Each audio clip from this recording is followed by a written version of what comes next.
తెలంగాణలో కాంగ్రెస్ అధికారంలోకి వచ్చిన నాటి నుంచి నేటి వరకు ఎవరికి వారే యమునా తీరే అన్నట్లుగా కేబినెట్ తీరు ఉందని బీజేపీ రాష్ట్ర ఉపాధ్యక్షుడు ఎన్వీఎస్ఎస్ ప్రభాకర్ విమర్శించారు. హైదరాబాద్లోని బీజేపీ రాష్ట్ర కార్యాలయంలో ఆయన మీడియాతో మాట్లాడుతూ మంత్రులపై అవినీతి ఆరోపణలు వచ్చినా ముఖ్యమంత్రి రేవంత్ రెడ్డి స్పందించడం లేదన్నారు. ముఖ్యమంత్రికి కాకుండా కాంగ్రెస్ అధిష్టానానికి మంత్రులు జిమ్మేదారులుగా ఉంటున్నారని ఆరోపించారు. కేబినెట్ అంటే కలెక్టివ్ డెసిషన్స్ అనేలా ఉండాలి, కానీ మంత్రులు ఎవరు ఆ విధంగా వ్యవహరించడం లేదన్నారు. గతంలో బీఆర్ఎస్ దోచుకుంది, ఇప్పుడు కాంగ్రెస్ దోచుకుంటోందని మండిపడ్డారు. ఒక వారం రోజుల మట్టి ధాన్యం కొనుగోలుకు సంబంధించినటువంటి వ్యవహారంలో ఇంత రాద్ధాంతం, ఇంత ఆధారాలు, ఇన్ని రకాల ఆరోపణలు, ఇన్ని రకాల అంశాలు ఒక్కొక్కటి వెలుగులోకి వస్తూ ఉంటే ముఖ్యమంత్రి నోరు విప్పాడు, ముఖ్యమంత్రి మాట్లాడు, ముఖ్యమంత్రి నిర్వహించేటువంటి సమీక్షకి ఆ సంబంధిత మంత్రే ఇరిగేషన్ శాఖలో పాల్గొనలా, ఈ సివిల్ సప్లైస్ శాఖకి వచ్చేటట్టుగా కూడా కనబడతల్లా. కాబట్టి ఈరోజు క్యాబినెట్ ఎవరికి వారే యమునా తీరే అన్నట్టుగా కేవలం నామకే వాస్తేగా ఉన్నటువంటి ముఖ్యమంత్రి కాదు మేము జవాబుదారీ,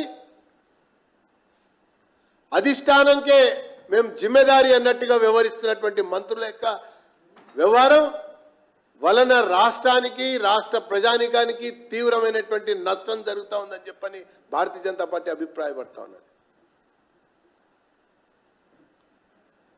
మంత్రివర్గం యొక్క కూర్పులో ఈ ముఖ్యమంత్రి పాత్ర లేదు, మంత్రివర్గం యొక్క విస్తరణలో కూడా ఈ ముఖ్యమంత్రి పాత్ర ఉంటుందని ఎవరు అనుకోవటం లేదు. ఈ మార్పు, కూర్పు, చేర్పుల్లో ముఖ్యమంత్రి నామకే వాస్తేగా మిగిలాడు. ఈ రాష్ట్రాన్ని నడిపిస్తుంది కప్పం కొరకు, వసూళ్ల కొరకు, ఖజానాని దోచుకోవడం కొరకు ఢిల్లీ నడిపిస్తూ ఉంటే వీళ్ళందరూ కూడా పావులుగా వ్యవహరిస్తున్నారని చెప్పని నేను తెలియజేస్తా ఉన్నా. ఆ రకంగానే వ్యవహరిస్తున్నారని చెప్పని నేను తెలియజేస్తా ఉన్నా. కాంట్రాక్టర్గా ఉన్నటువంటి వాళ్ళు రహదారుల యొక్క మంత్రిగా మారారు. రియల్ ఎస్టేట్ వ్యాపారస్తులు లేకుంటే కాంట్రాక్టర్లు రెవెన్యూ మంత్రిగా అవతారం ఎత్తారు. అనేక రకాలుగా సప్లయర్గా పేరు గడించినటువంటి వ్యక్తులు సివిల్ సప్లైస్ మినిస్టర్గా మిగిలాడు. Fleet owners, transport operators, transport మినిస్టర్గా మారారు. ఇది ఈ రాష్ట్ర ప్రభుత్వంలో నడుస్తున్నటువంటి మంత్రుల యొక్క చరిత్ర, మంత్రుల యొక్క వ్యవహారం.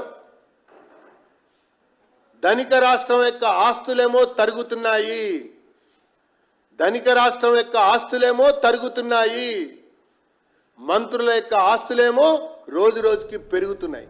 ఈ వీడియో మీకు నచ్చినట్టయితే లైక్ చేయండి, 10 మందికి షేర్ చేయండి. అలాగే కామెంట్ల రూపంలో మీ అభిప్రాయాలను మాతో పంచుకోండి. Nationalist hub group of channels ను సబ్స్క్రైబ్ చేసుకుని తెలుగునాట జాతీయవాద జర్నలిజాన్ని ప్రోత్సహించండి. ఈ వీడియో కింద ఉన్న బెల్ ఐకాన్ పై క్లిక్ చేయడం మర్చిపోవద్దు.